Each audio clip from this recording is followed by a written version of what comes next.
Welcome to another episode of the Low Point Podcast, where we use the 5 pillars of better golf to help golfers unlock the next level of their game. I'm Ryan, here with my co-host Nik, and we understand that every good swing and every golfer's journey has a low point. Today, Nik and I recap our golf trip to Wisconsin, where we played 3 great but very different golf courses. 2017 U.S. Open host Erin Hills, golf course architecture darling Lawsonia Links, and college golf standout University Ridge, where the Wisconsin Badgers call home. We also talk about our time in and around Madison and discuss some of our favorite aspects of the trip in depth. Let's dive in.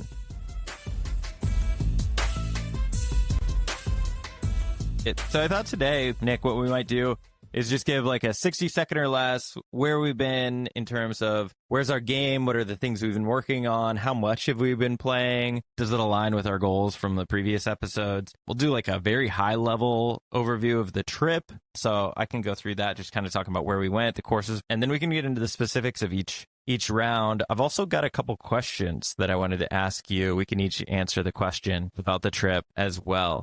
So first and foremost, well, let's start with you. I think, last we spoke, you had a big handicap goal. So how's that going? What have you been working on? Let's hear it. Yeah, I think the summer's been really interesting for me. I mean, a lot of ups and downs with my golf game. I think generally the change in perspective that I've had since the first episode that we recorded was changing from a handicap goal to more of an anti-handicap goal. So not necessarily focusing on my 8 best scores in any 20 round session. It would be focusing on my 8 worst and making sure that the differential between my handicap and my anti-handicap sort of converge. And I think for people who are really trying to improve immediately, like the best way to feel like you're making immediate results is by tracking, I think, the anti-handicap and reining in the outlier scores that really make you feel like you want to give up on the game of golf. So I felt like I was making a lot of progress there. I had shaved about 4.5 strokes off my anti-handicap over 9 rounds this past year. Contrarily, I shaved 1.5 off my handicap. So it doesn't feel like you make a lot of, you don't make a lot of movement on the handicap per se, because it's really hard to go out. If you're used to shooting somewhere between 88 and 93 like I am, it's really hard to all of a sudden start shooting 82. But what I can certainly try to do is shoot more 88s to 93s as opposed to shooting the occasional 102 or 103 that really sort of blows up anti-handicap. So that's what I've been really working on. I think specifically in my game, really trying to get sort of better at chipping, more confident around chipping so I can save some strokes around the greens. Obviously, the tee has been a big discussion point for you and I, right, which I'm sure we'll talk about as we get into the trip. But yeah, I mean, that's pretty much the summary for where my game's at, what I would call 2/3 of the way through the season. I like it. I like the change in perspective. Instead of like trying to raise your ceiling, you're really raising your floor, right? And and kind of going from there. My season's been interesting. I know, like, basically I wanted to work on some health goals, right? I've been working on this hip injury or hip issue, we'll call it. It's unclear like if it was technically an injury or not, but I've been working on that and I've gotten in 8 rounds, which is, mostly, I'd say it was mostly the 4 or 5 weeks leading up to this trip is when I was able to play most consistently. So what's been really nice is that I've been getting better mobility in my hip. I struggled getting off the tee early on in the year. I just couldn't figure out how to match up my hips and my hands, and things were going everywhere. And when you cannot get off the tee, as we've discussed, it just makes everything else harder because you're always out of position. You're always scrambling, harder to stay in mentally, all that. But I got that under control for the most part. It goes in and out a little bit, but I've felt really good. Handicap's gone up from a 5 to an 8, which I expected it to go up, especially after not playing for so long. I think I learned that I need to do more when I take time off of playing than doing absolutely nothing related to golf, so I don't detrain as much as I did. But, it's all in all, we're trending back. I'm just trying to keep in the single digits, and, I've seen some light, some potential, but I'm also just getting bit by double bogeys, triple bogeys in ways that Hey, we're just trying to play respectable. We're just trying to play respectable golf, right? I mean, that's the name of the game right now. Is it's difficult to. There's some people who can sleep for 6 months and wake up and shoot an 80. That's not us. We're just trying to figure out how do you get from playing embarrassing golf to respectable golf. And I think that plight is something that's probably shared by a lot of folks. Is like, they say like, well, if I could just shoot consistently in the low 80s, I'll be happy. Yeah. So I think like your goals are really interesting to me because you're focused so much on things outside of the game and just keeping yourself ready to play respectable golf, not necessarily trying to break through the ceiling of like getting to scratch, or shooting par. It's more about how do I keep myself available to shoot like a respectable round if I have to go out and play 18 holes on any given day. Yeah, it's all about the process. But the other side is, your comment earlier. Some days when I'm kind of struggling, I've said this out loud to playing partners before. I'll just go, I'm just out here trying to make bogeys. And when you change your perspective to something like that, it usually helps pretty well. But let's talk about the trip. We had an interesting trip lined up. The cornerstone of this was to play Erin Hills. The impetus behind all this is your desire to go play every publicly available U.S. Open course. And so you've got a couple under your belts. I know Erin Hills was on the list and you hadn't checked it yet. And it was roughly halfway between California and North Carolina. So we decided to go there. And we figured we'd play a couple more rounds. And I think we really didn't know we were getting into with Wisconsin. I'm from the Midwest, but I'd never actually been to Wisconsin. There are a lot of courses that get a lot of press out there. And I also just thought it'd be cool to check out Madison as well. So we flew into Madison. We decided to get a couple good meal reservations there and do some driving to play some golf. And so the first course we played was Lawsonia Links. It's about an hour. Fantastic 20, course. Hour 30 north of Madison in a town called Green Lake. Really nice drive. Honestly, I didn't mind the driving on this trip. It was beautiful. Yeah. And it was easy. It was a lot of country roads from Madison to these places, but that's fine. I'll say this about Wisconsin driving. You feel like you're in real America. I don't know what you take that interpretation to mean, whatever it is you want it to mean, but I dare anybody who's an American to go out to Wisconsin, take the drive from Milwaukee or Madison up to Green Lake and tell yourself you're not in America. Like that just feels like true American driving right there. It does. Yeah. I feel like the folks of Wisconsin would tend to agree with you on that one too. So the other parts of the trip, so we played that on the first day. We played Erin Hills the second day. Not classic U.S. Open course necessarily, but it is a U.S. Open course, kind of fits the destination golf course paradigm. And then the third course was just one we were looking at around the Madison area, University Ridge, where the Wisconsin Badgers play their home matches. I guess their home tournament. Shout out Badgers. Yep. But it's the place that they play and practice and train and all that. And that was one we just kind of tacked on, and it was wow. Pleasant surprise. So we'll get into that. But why don't we just start with Lawsonia? Nik, do you want to tell us a little bit more about Lawsonia and what your impressions were? And we'll kind of take it from there. Yeah, of course. I mean, Lawsonia is like one of those courses that you may not have heard of, but as soon as you hear about it and start to do research around a golf trip, you realize that everybody you respect in the golf zeitgeist has been talking about this course for years and years and years and has had it so highly ranked. And what I would say about it is it definitely lived up to the expectation. I think we had a bit of maybe a weirder situation where we went out on a Friday afternoon. It was a 5.5 hour round. It was definitely a bit of a slog. We were waiting on every tee box, but I don't think that necessarily took away from like the beauty of the course, which is also a testament to just the golf course architecture and design. I mean, it's a beautiful piece of land, don't get me wrong, but I think what really stands out is how dramatically changed the land is from the perspective of how the architects created the golf course. So that is what stood out the most to me. I thoroughly enjoyed it. I mean, I love big open link style golf courses where the rough is dried out and you can catch these flyers that, make you sort of like hit a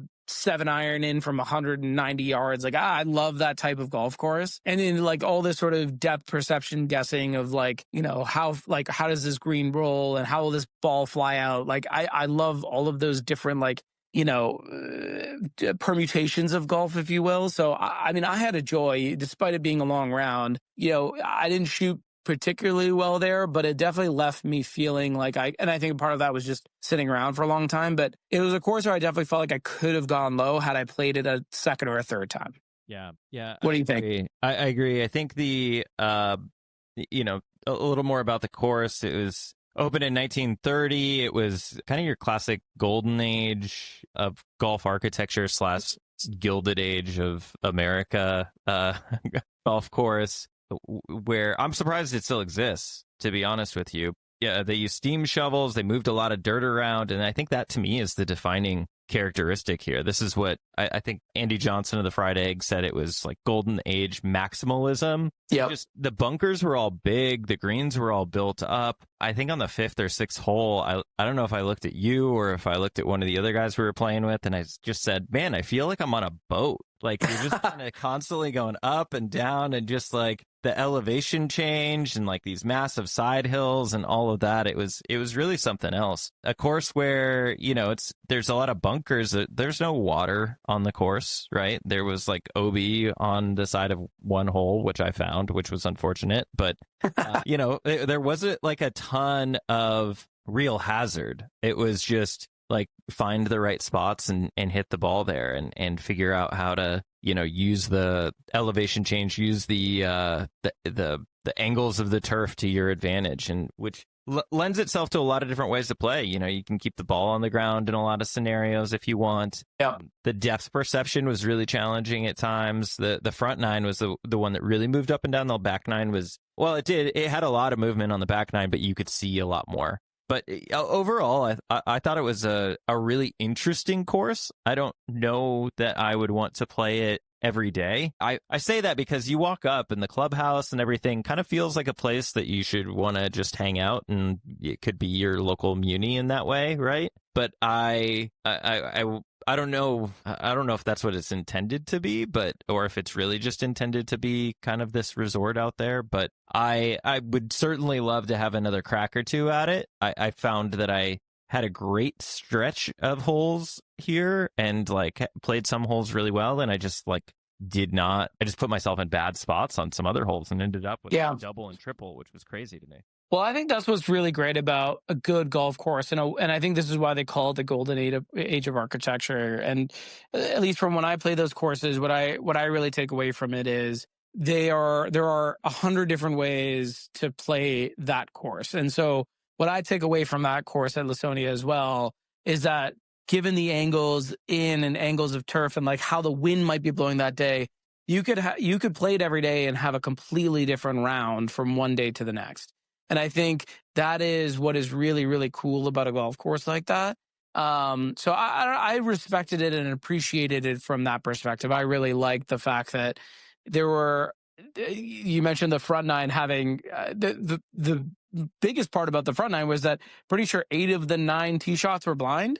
So you really had no idea what you were hitting into. So you really had to sort of trust your shot shape, and then figure it out from there. Like, you really had to take the game one shot at a time. You really couldn't even think about the second or the third shot to the hole. You really had to sort of like play it one shot at a time, which I think like harkens back to like how golf was sort of meant to be played. Yeah, that's a good point. And shout out to our playing partner Scott, who had been playing there for like 40 years, to actually tell us what we should be looking at and driving ahead and showing us what's going on. But let's thank God for Scott. Let's talk about the golf for a second. So we I guess we skipped the part where we said we had a 3-day net championship going on between me, you, and our third partner, who we'll leave him nameless for the time being and just refer to him as the king of the tee because he was automatic with the driver. But the competition we had for this particular day, we played nines, which was a super interesting format. I don't think I've ever played it before, but the gist of it is that we had, you have 9 points available on each hole, and if you win the hole, you get 5. If you finish second on the hole, you get 3, and if you have the highest score, you get 1. But of course, you could split. So if the 2 highest split, then, or like 2 people 4-4, 4-4-1, or it's like, yeah, exactly. Or 5-2-2, depending on So that was it was a fun game. It came down to the last hole, and I believe you took that one. I did. Nik. Yes, so, I did. Well, we came into the 18th. I think I was up by like a point or something like that, and or maybe 3, and all I needed to do was like make a par or a bogey, more or less, probably to take it, and I made 8. So I think this is actually, talking about the course, like super relevant to what we talked about with course design, because I ended up in a fairway bunker. It's a par 5. I ended up. You got a real tour of that 18th hole. Let me just say. Yeah, I ended up in a fairway bunker on the right hand side. Had to basically lay up, and it was gettable. The king of the tee went for it in 2. Yeah, which basically he had a nice eagle putt and unfortunately missed. I mean, I had a putt at par after going OB off the tee. I had a great second shot that left me about 70 yards in, so a little flip wedge, and had a decent look at par there. Ended up missing it and getting in for bogey. But to your point, I ended up beating you with that bogey. But otherwise, if I did go OB, it would have been a nice little par I had there. Yeah, so like just to double down on what happened, on the architecture side. So I hit out of that fairway bunker that I think I just hit like a 9-iron because the lip was so high. I just needed to advance the ball a little bit, and I still had, I think, a 5-wood left. 200 and some. And I hit this 5-wood. The ball was slightly above my feet, and I think I hit it off the toe, and it drew even more. It was like a power draw, and it missed on the left side of the green, which unfortunately is like 12 feet down from the green, and the green all broke away from that. I actually didn't land in the bunker down there. I ended on the other side of the bunker, which probably made it worse because I couldn't get under the ball to pop it up as much, and then ended up in the side of the hill, and then was worried about putting it too far past, and that turned into an 8 real fast. So that course does it to you. Nik, I have to tell you, you would not have guessed. I was shocked as I was reviewing the scorecards after the fact. I hit 7 greens in a row on the back 9. Hole 11 through hole 17, I hit every single one of those greens in a row. Guess what I shot on the back 9? I think I know this. 38, maybe? No, 44. Oh, really? Because I doubled that par 3 10, and I tripled that. Got it. Yeah. I had 7 putts between holes 16 and 17, which is when the round really slowed down. I think I lost a little bit of focus, and we were like, just a quick PSA on that for any of our listeners. Look, guys, I understand when you're out with your boys, you're having a good time. It's a bachelor party, it's a golf trip. I think if you're a fan of the golf game and you're going to a place like Lawsonia, you got to respect the other golfers who are there too. Like, I don't know who this group was in front of us, but they were hanging around on the green, like, just dapping each other up for like 20 minutes. The light was getting low. Like, I think you could do all that stuff after the fact. Like, I don't know. I got really annoyed by that. It was just quick PSA. I mean, I respect the golf game and the bachelor party vibe. Like, I get it, but like, I think there's some level of courtesy that needs to be had when you're playing at a place like that. And it kind of rubbed me the wrong way. I know we were sitting on 18 tee box for like what felt like 15, 20 minutes. Yeah. I mean, it literally was like at least 10 minutes that we were just standing there waiting for them to get out of there. But they should have like a designated pace of play role, like designated driver, but it's like golf version. Like, what do your friends needs to stay sober enough to make sure you guys get in the clubhouse in 5.5 hours? That's the thing. Go dap yourselves up. I don't care. Just don't do it on the 18th green while you have 3 other groups on the fairway waiting for you to like get off, like right. Just stand right there. What's the difference? Honestly, we all should have just hit into them. Anyway, so next course. So we actually, do we want to include the meals? Do we want to talk about dinners? Yeah, we went to, what was it? Heritage? What was it called? The Heritage Tavern? I think that's right. It was delicious, whatever it was. It was fantastic. Heritage Tavern in Madison. If you're in Madison, highly recommend. Fantastic specials, really great service, great, like, just vibe in general. We had a great time there. Great cocktails. It was wonderful. One of those where they talked to, would they say the chef, left town, came back, Wisconsin's home. They, it's all farm to table, of course, but I thought one of the interesting notes, being its Midwestern culinary spot, is that they owned their own livestock, right? The cattle, the beef and the pork came from their own livestock. So I thought that was pretty cool. because it's not just farm to table. It's like, pure vertical integration of the food at that place. So Ryan's always looking for pure vertical integration when it comes to food. Just get it to my mouth as fast and as efficient as possible. Absolutely. Right. That's right. So the next day we wake up, we got a morning tea time at Erin Hills. This was an interesting one. I don't think we need to introduce Erin Hills too much other than to say it's a big golf course. It's a championship golf course. It's a destination golf course. And we were very excited about it. I have a proclamation before we get into it, just to set up. Okay. So my proclamation, because someone asked me, like, how would you rank, Erin Hills? You and I, we've played a lot of great courses in my time. I'm curious to hear your answer to this question. I've played a lot of championship courses. To me, and we'll talk about our round there, but to me, Erin Hills was second only to the Links at Pebble Beach. You're skipping to the conclusion of our conversation here. Oh, I'm sorry. We'll get there. All right. Let's so Erin Hills, the big thing for us, I think, coming into this is we were just watching the weather all week, right? Yeah. It was like, it looks like it's going to rain. There's a lightning bolt in the forecast. It's the Midwest. We don't really know what it means. It's going to rain in the morning. It's going to rain in the afternoon. I don't know. All the way down to the day of. And even as we pulled into the property, things were looking good. The woman at the gate, there wasn't actually a gate, but it was like a greeting house to like let the folks know that we were the Caddy Shack know we were pulling up. She said, "Oh, weather should look good. Only weather rolling in around 4:30. You guys are going to be great." We were playing at 9:24, I believe our tee time was. We were psyched, right? And then as the weather was a factor the rest of the day, I will say. We got the full Midwestern treatment. Let me just say that. Gosh, man, it brought back memories of growing up in Nebraska, that's for sure. Anyway, so what do we want to say about Erin Hills? What was your experience like here, Nik? My experience, everyone who plays that course likely says something similar and along the lines of fantastic property, absolutely incredible golf. I think their caddy program is top notch. I think our caddies, Travis and JT, I want to say his name was. What? Joe. Oh, sorry, Joe. Yeah. On that note, I'm a little concerned that I called him Travis late in the round, but his name's Trevor. Was his name Trevor? I don't know. His name might have been Trevor, and I feel bad about it. But he didn't. I'm pretty sure it was Travis. He was fine. He wasn't. Awesome. We can cut this part if his name was Trevor. His name was Trevor. Or not.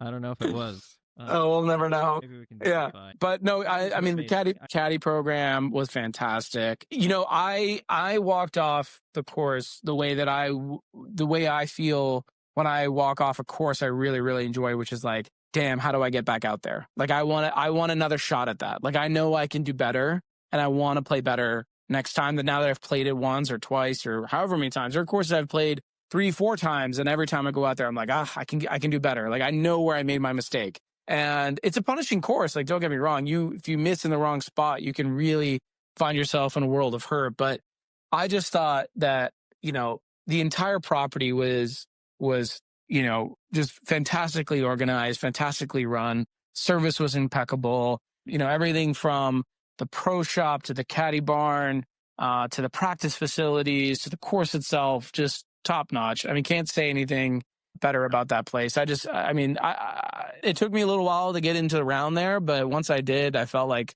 I was able to play some real golf at a place that definitely requires you to play real golf. And once I got it going, I really felt like we're having a good time. So I don't know. How about you? Yeah, I think it was the type of place where nothing was out of place, right? Like the bricks in the walking path to the putting green were all like level and even. And it was just like everything was pristine and not in a super, I didn't feel like it was disingenuous. I thought it was like kind of the ethos, like, hey, it was tactful. We're trying to do this in a tasteful way. It's not over the top. It didn't just feel like resorty and perfect for perfect's sake. It was really, top to bottom, an incredible experience. And I'll just jump to it. I think when we talk about the service and the caddy program, dealing with weather, we weren't anticipating weather, but we ended up getting called in. Like there was some lightning in the area on the 12th hole. And, there was a lot, like we had to huddle in a shack as the storm blew in real quick. When I say a shack, it's like a nice, the nice full service bar, right? It was a full service bar, Ryan. Yeah. It was a full service bar. It's a permanent structure. So, they evacuated us out and they sent the golfers first and brought in the caddies second, right? And like the whole thing, it was just, we didn't have to worry about our clubs or anything like that. Like it was all operationally well thought out. They have, if you're ever worried about what happens if there's lightning on this walking only course, they have automatic lightning detectors and sirens that go off that basically say, okay, stop playing now. And they communicate really well across the team there on, whether it was valid or not, like whether it's a concern or there was maybe just like one errant strike in the area and they're not worried about it continuing. So it was overall like I really, really impressive, especially considering like what we ran into was not ideal conditions. But the golf course itself, man, Lawsonia was similar. Just when you're playing on like that firm turf with fescue, it's just a different feel. Like the ball and the club, the turf interaction feels different. I just enjoyed it so much. I also thought, contrasting with Lawsonia, because Lawsonia is that like golden age maximalism. This is designed to be a little bit more of your traditional Irish links, which is kind of funny to say, being that it's manufactured in the middle of Wisconsin. But I did feel like it had a much more natural feel than Lawsonia did. I thought it was really, really well done, really well thought out. I think the fact that I think that the tees are set up like really thoughtfully. We played the green combo at a 63 or 6,500 yards. Yeah. Mm-hmm. I thought that was a really nice tee to have. I did think for probably our distance, we could have taken it back a little further. But I was feeling the same way. Challenging enough from that side, right? Like if we were hitting longer clubs, it could have become a much longer day, right? Yeah. So if we transition to the golf on that, like I had a bit of a round going for a while. I birdied 2 of the first 4 holes. I ended up with 4 birdies on the day, lipped out a 5th. And I still shot 80. There are a couple of things in there where I was a little rushed, like when we came back after the lightning delay in the middle of the fairway on 12 there, I rushed my shot and just shanked it and ended up with a 6. So that was a little bit of a disappointment. But my point is, like, I had 4 birdies and like the course was not just, I don't think I had a par until like the 8th hole. It was just... It was not letting me make. It was either giving or taking away. It wasn't ever fair. It was just like, I think that's fun, right? Yeah, Like, hey, you have your scoring holes, and then you have the holes where you just need to keep it together, and like that's a really good mix of golf. Yeah, I thought that was. I thought it was a lot of fun. I thought it was a lot of fun. Also, I only made all those birdies because I was just throwing darts with my wedge and 9-iron. So. Well, I was very thankful that you had those birdies and you were throwing those darts because the format for the day was a 2v2 net best ball match, and Ryan and I were paired up and going up against our 2 other guests there, and I think it was a very even, fun match. I think it ended up also coming down to the 18th, if I'm not mistaken. Yeah. And we got chased off the 18th by the most ominous looking storm cloud I've ever seen in my entire life, followed by 45-mile-an-hour gusts. Pretty scary when you're holding a couple of lightning rods in your hands. It reminded me of like when the kids in Stranger Things are actually in the Upside Down and like everything's dark and scary.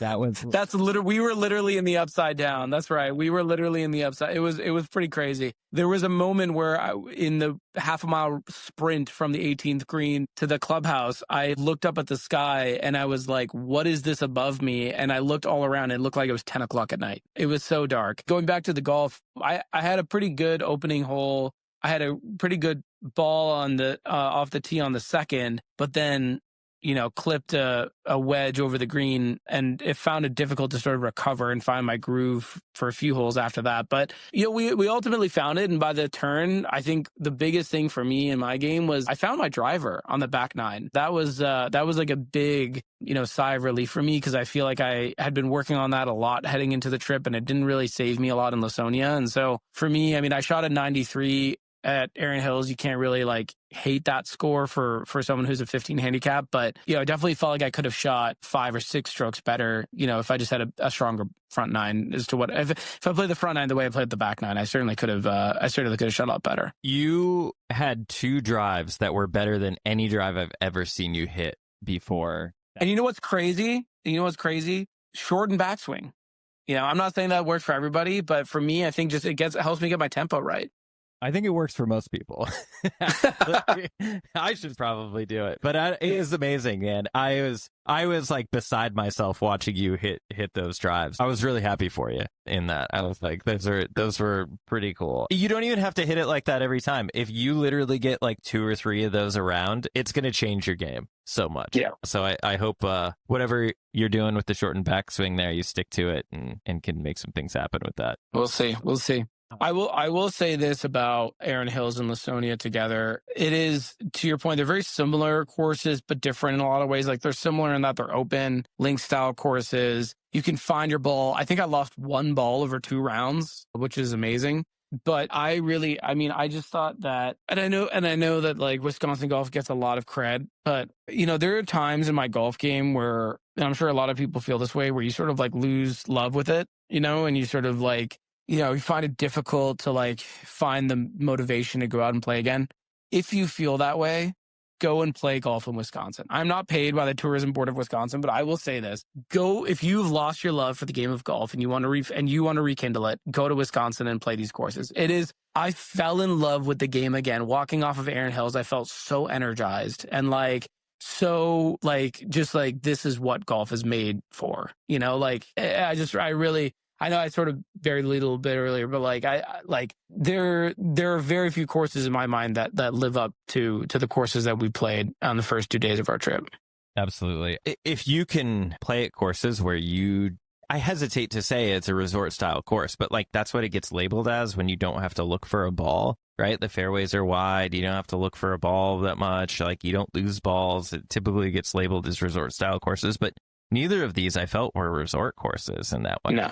Right? Like it was just that they allowed you to put the ball in play. It didn't mean that you were in a good position or that you were going to get good strike on the ball, but you weren't going to lose your ball, which is weren't you saying that Sir Alistair McKenzie was the one who said that you should design courses to eliminate the most frustrating part of the game of golf, which is looking for your golf ball? He said it much more eloquently than I just said it, but like it's something to that effect. It was basically that. Yeah, it was basically that. And if you look at like Augusta National, there's no rough. Like it's your ball. If it's not in the fairway, it's sitting in the pine. In the trees. Yeah. Right? Like you can set it. It's sitting on, or you can see it. It's sitting on top of pine straw. Like that's it. Yeah. Like you're not losing balls because they're in the rough, right? And as somebody who's out or in the water, right? Yeah. Yeah, and like I've been playing at Torrey Pines or even playing at Duke here. It's like the rough gets thick and you end up looking for balls. But, and the rough's like 1.5 inches tall, and if it sits down, it's just hard to find sometimes, and that can be really frustrating. So it was really refreshing to not have to do that. But part of that, I think, also has to do with the caddies, which is nice. I do want to, if this was my first time playing with a caddy, so if there's anybody listening out there that hasn't played with a caddy and wondering if it's worth it or not, it's absolutely worth it, especially if you are, I don't know, if you're playing a course of this caliber. Like, I know it wasn't optional here because it's walking only and it's kind of just built into the deal. But if you are in a place where it's optional and it's a nice high caliber course, I know it can be hard to justify, tacking on that extra fee and the tip and stuff. But like, if you can treat yourself to it, do it. It's, my round, it was actually the lowest round from a handicap differential perspective that I had since my son was born.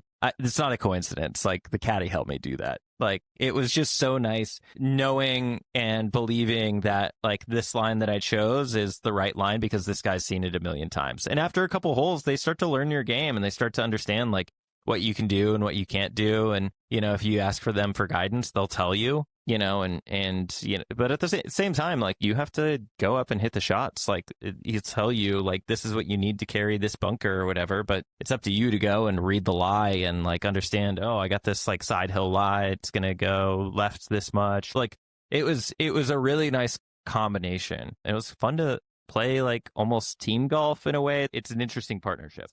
Yeah. One thing I'll say is we definitely had an enjoyable experience with the bar at Erin Hills. I would say that the Fescue Rescue definitely came to our aid once or twice on our ad. Worth the hype, definitely enjoyable. During our hour and a half thunderstorm delay off the 12th, we went back and had some food and had some. I was saying to Ryan and a couple of the other guys who were there with us, I wouldn't mind every round of golf being like that, where you have a little bit of like a an outpost after the 12th hole where you can kind of just like chill out for like half an hour, let other groups play through if you want or whatever it may be. And then you play the last 6 holes after you've had a bit of a breather. Like it's a nice way to play. I'd like full outpost. The 12, yeah, it's a trademark. We definitely had the whiskey going, after that little delay. But hey, I played way better after I had a few of those whiskeys in my system. I'm still trying to get over your drives. I'm a little scared now. I'm a little scared. What's gonna come? We'll see. Our competition. But anything else to say about Erin Hills, or should we move on to our third course here? Let's move on. All right, University Ridge. So this one, like, admittedly kind of an afterthought. I think it came up because we were just looking for a third course. We were like, let's stay in Madison. Madison's supposed to be a cool town. It was really enjoyable. We just kind of tacked it on. I think I might have seen it and I was like, oh, like the Badgers play there. Like I play at Duke and UNC's course is close to me. It's probably interesting just like the Duke course is. I didn't know. Turns out it's rated as one of the top 10 college golf courses. It's also Robert Trent Jones, similar to Duke here. I don't know junior, senior, but I think you said it is the hardest of the college golf courses. So what most interesting as we got into this trip and started telling people we were going to play there is how high the reviews were for people that were familiar with it. Wisconsin golfers, yeah. Our playing partner at Lawsonia said he loved it. I can't remember exactly what he said, but he had really high reviews. One of the caddies, Joe at Erin Hills, said if he could play one course for the rest of his life, it would be University Ridge, and started describing it. The front half is a little more link style, a little more open. Yep. A lot of movement of the Very land. true.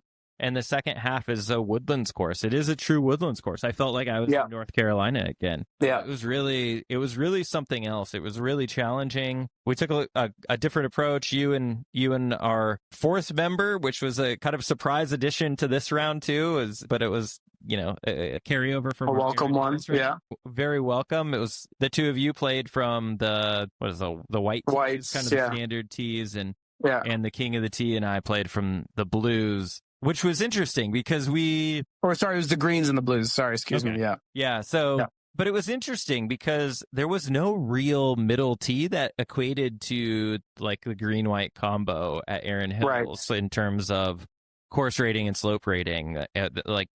Usually there's something that just pops out at a course like this, but this one had a really big gap. I mean, the course rating from the blues was 73.4 or something like that, 73.9 maybe, and a 139 slope. I'm pretty sure the greens we played were short, which were like 61 and change, so the rating was under par. It was a 70.4, but the slope was still like 132 or 134 or something. Like it was not easy from the white.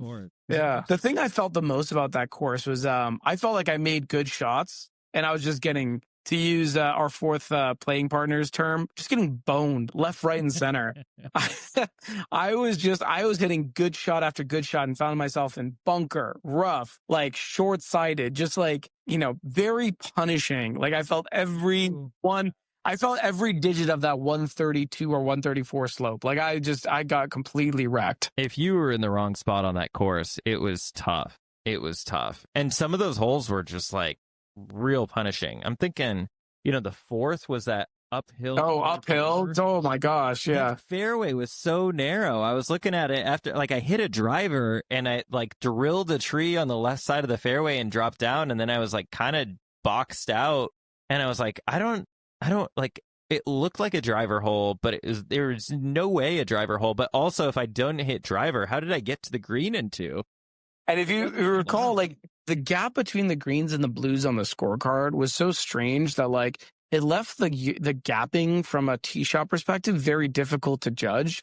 Like there were a lot of tee shots where we were standing up there and being like, is this 3-wood or is this driver? Like I don't really know what club to hit. And I think that doubt also creeps into the golf game. Also didn't help that it had rained a lot that morning, so the ground was really soggy. Me and the king of the tee found it very difficult to hit a wedge just because it was just so soggy. But I got to figure out how to hit a wedge from a soggy lie. Maybe there's no good answer, but that definitely killed me. That's the only thing. Yeah, you got to hit the back of the ball. But yeah, I thought it was a really good course. I thought it had, and I don't even really pay attention to this stuff. I thought it had one of the best finishing hole sequences like I've ever played. It just was, it was that short par 4, that dogleg right, where you had the amazing fairway bunker shot. The king of the tee went over this tree that I didn't think he could get over and put it to a couple feet as well. That was such a great hole. And then this par 5 that like I don't even dual fairway or split fairway, however you want to call it. Yeah, kind of a split fairway, but like you weren't splitting the fairway off the tee. Like you weren't trying to get to the second tee. It was like one big fairway, and then it split, and then there was for your second shot landing area, or you could go for the green. But the green had this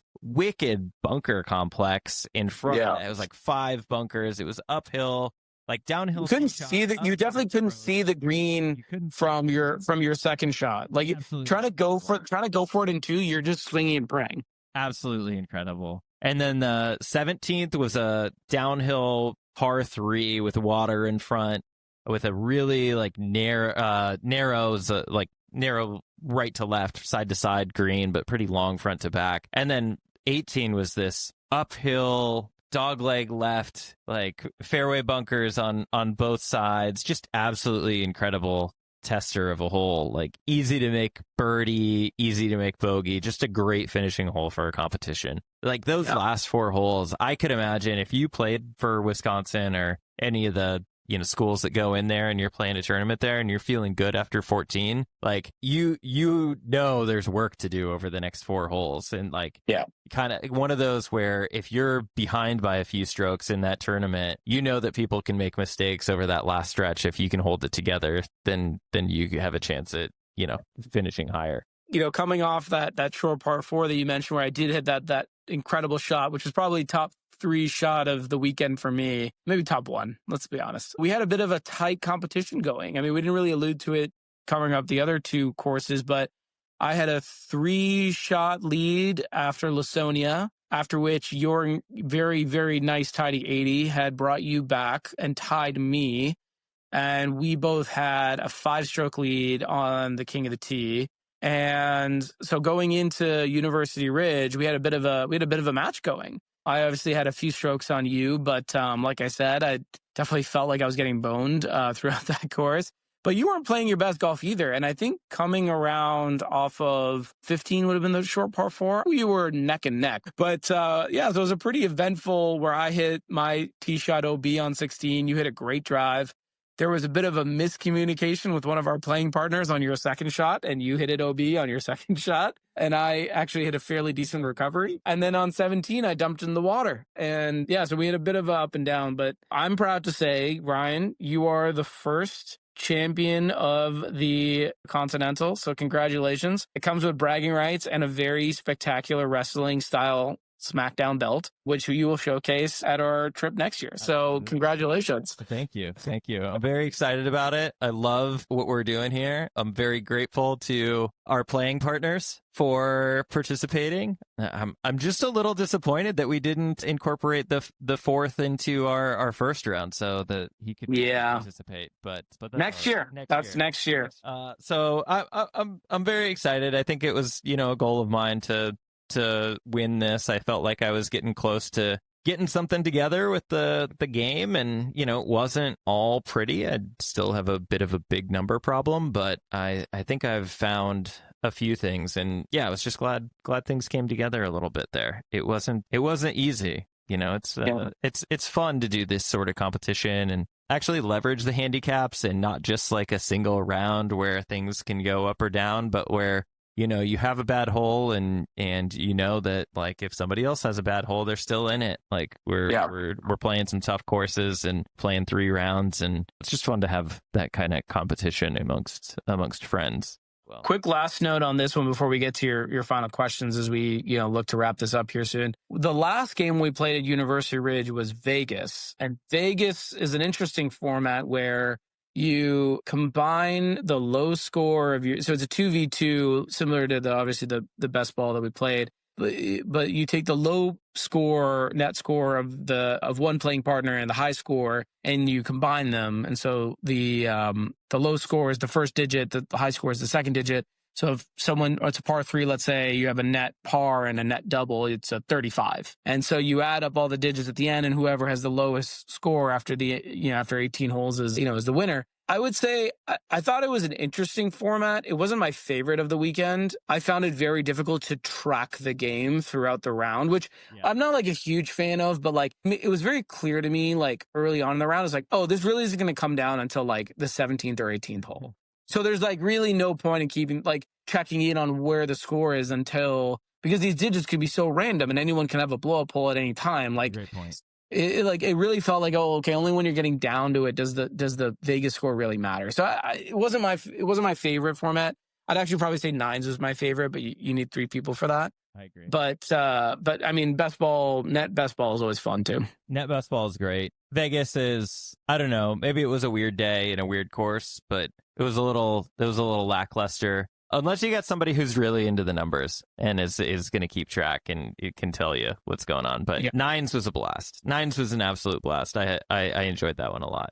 Yeah. Great. So Ryan, you have some questions as we look to wrap this up. Yeah. What are your questions? Questions here. So you already answered one of them, which was what was your favorite shot on the trip? So it's a three-way tie. I mean, I've definitely had there's definitely like a top 3 contenders. The tee shot I hit on 11 at Erin Hills.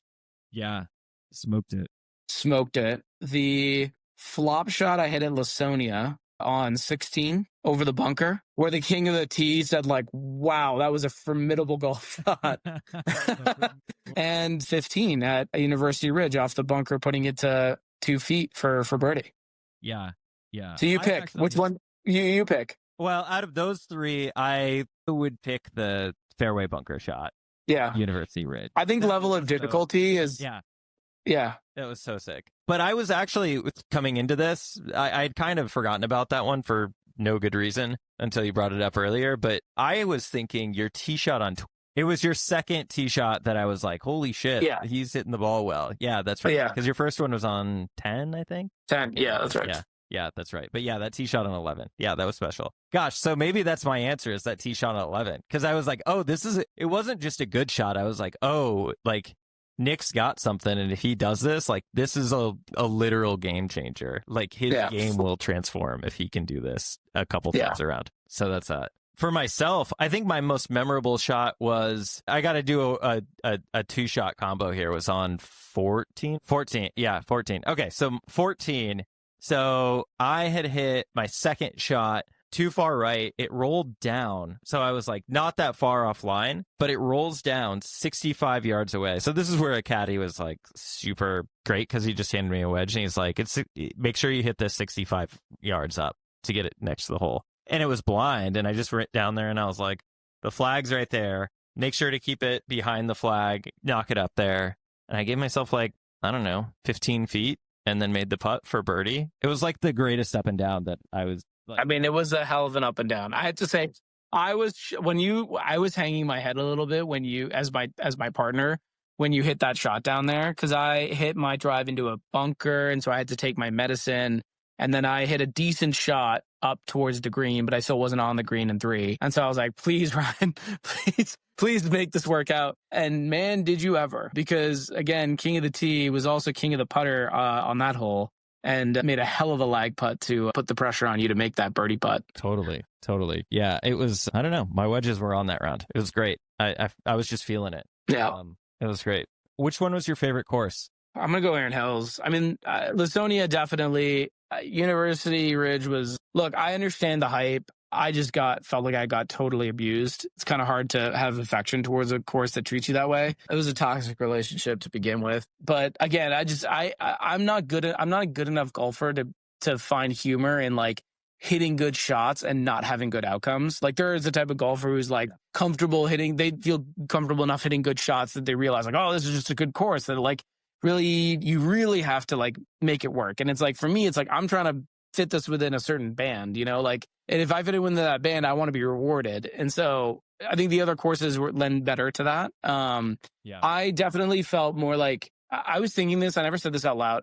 I don't think Lawsonia is the same as Rustic, but I think I felt a lot of Rustic vibes, like this somewhat municipal course that is it's not too like high on itself. It's very affordable. Like, it's an everyman's course, but it's like incredible golf. And so like, I know we talk about Rustic once a time on this podcast, but like, or once an episode on this podcast, but I definitely felt that way at Lawsonia. I mean, I definitely wanted to go out and play Lawsonia again and again and again. Yeah. Erin Hills to me, just another fantastic. Yeah, it's a destination course. It definitely felt that way. I put it second only to Pebble Beach, like I mentioned. And it's a fantastic experience because the golf course itself was incredible, but like the facilities and the staff and the service, like all of that really, really just strong, really strong. Yeah. How about you? I agree. I think Erin Hills is it. I felt like it would punish you, but it also rewarded good shots. And if you put it in the right places, like you could make a score. But it didn't make it easy on you necessarily. Plus it was just fun, right? Like you're hitting a lot of fairways and like it forces you to put the ball in the right spot still. And even off the tee, like it's, I don't know. I ended up in one fairway bunker and it like almost ruined the hole, which was like, but not in a bad way. So anyway, I think most people would anticipate that, but I gotta give like major honorable mention to University Ridge. Like was not expecting that. It really brought it from not just the level of difficulty, but like it was a very, very solid, respectable golf course. And when I say that, that's like an understatement of the century. Again, I said it earlier, but I'll say it again. Wisconsin golf. I mean, we talked about this on the trip. You could do 2 other trips. I mean, we didn't touch Whistling Straits. We didn't do Sand Valley. We didn't do Century World. Like there's so many places that are in the top 100 golf courses in America that are in that state. Like you could do 3 or 4 golf trips there and still not get to play some of the best golf that you'll ever play in your life. Like I kind of want to, honestly. Like yeah. I'm kind of like, I know there's this US Open thing we're on, but totally. No, I mean, I got a few years to play with. Yeah. Yeah. So okay, next question. Favorite experience. This could be golf or non-golf. Ooh, good question. Favorite experience. You know what? This may sound funny, but the little siesta we had off from the first thunderstorm morning and just sitting around. Delightful. And, they had the restaurant that we sat out on the balcony overlooking the entire property. So looking out at the entire property, there's not a single golfer out there. And there were just these like really dark storm clouds overhead. And you're sitting there with a cigar and a scotch, and it was just like, it was a really nice experience, even though you weren't golfing. I really enjoyed that, honestly. That was probably one of the better experiences that I can remember on that trip. I mean, there were a lot to go to. I mean, the first night dinner was another great one. I think the competitions coming down to the wire on both Lawsonia and Erin Hills was a lot of fun. Just get the competitive juices going. So those were all really fun. Yeah. I would say like that was a blast.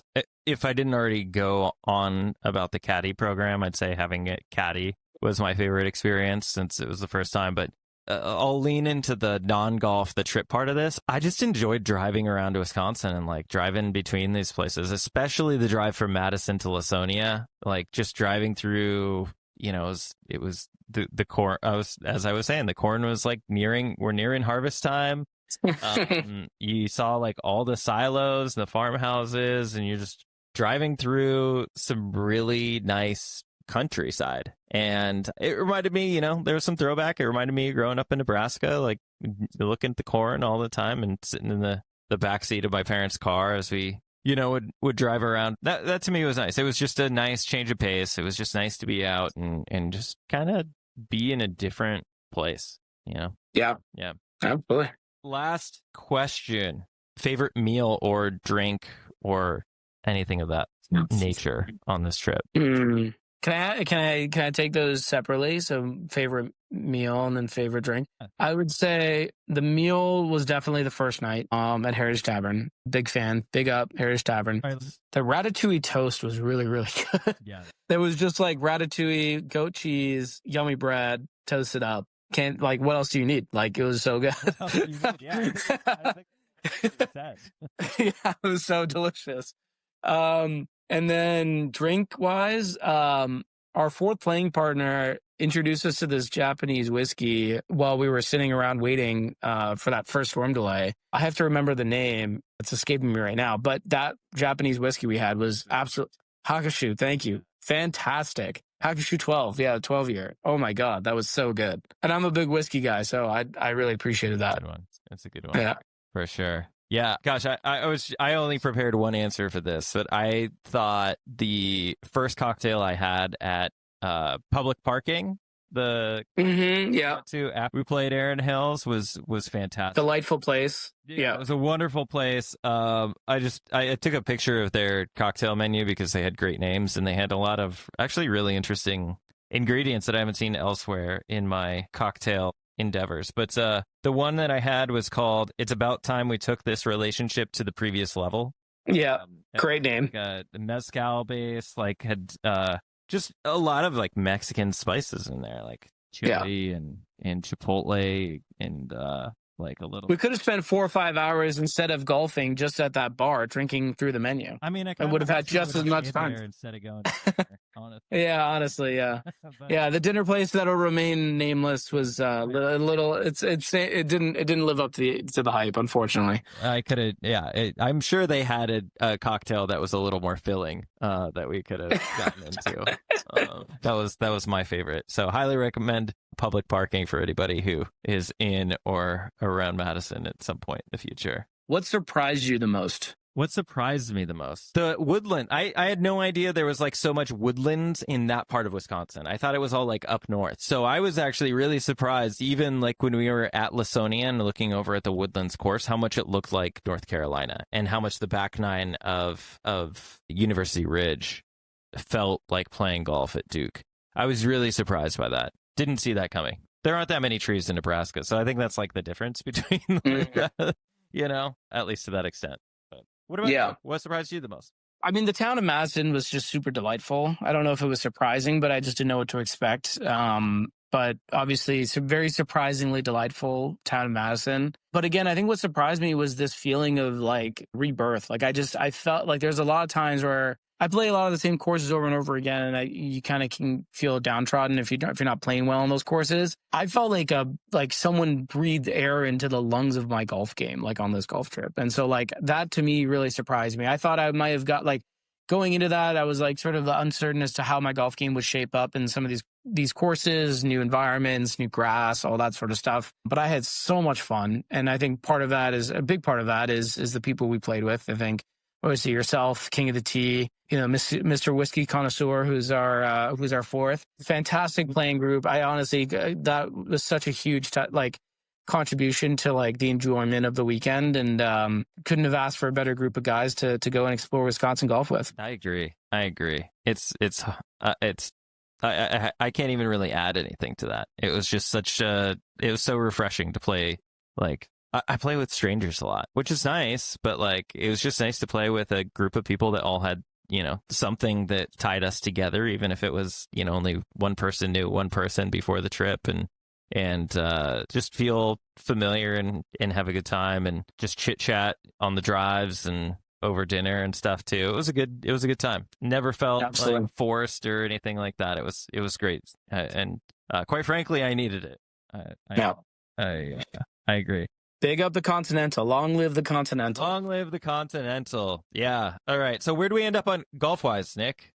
What do you mean? Like for the season, kind of taking it back to the bigger picture. Where are we at here? Yeah, look, I think I left the trip wanting to work on a few things, trying to hone in that driver game that we talked about. Like I almost immediately booked a couple rounds at Rustic because I've taken the next couple of weeks off at work. So, I'm trying to get out. If there's a heat wave going on right now at the time of recording in Southern California, so I would have been out there more. But trying to dial in that driver game, because I do think that if I can harness this Infinity Stone, I can control the universe. So I'm looking forward to it. Yeah, I mean, like it's the first like every facet of your golf game is like an Infinity Stone, right? You got like the driving game, the approach game, the short game, and the putting, right? And then once you got it all together, you got like, then you can control the universe, right? Like Scotty Scheffler does. And so like, that's what I'm looking for.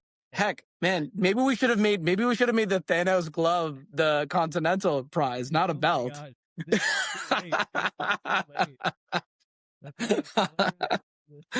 Yeah, there you go. Yeah. Oh man. Oh, we're gonna think about this. How about you? So I kept my handicap around the same. I had some things drop off. I'm just eager to see how it progresses. I'm really kind of curious where it goes from here. I'll be able to get out a little bit here and there. But I think now that I know where my game is, I'm a little more interested in playing more new courses around here too. Less concerned about scores, less concerned about the game. I just want to like get out and play. I'll be out in Southern California in 6 weeks, so we'll have to book that rustic round soon. Absolutely. Get back out there and play. Couldn't be more excited, especially coming off this trip, man. And just like being able to play rustic with you and kind of talk about that course in relation to hopefully more than just 18 holes. Yeah, we'll see. I gotta finalize my details on that, but I'm very excited about that. So right. Yeah. All right, man. Well, anything else? No, that's it for the Low Point today. Thank you for listening to this episode of The Low Point. If you like what you heard, please subscribe or leave a review. If you want to learn more, you can check us out at thelowpointpod.com. We'll be back soon with another episode. Until next time, be kind to yourself and enjoy the process.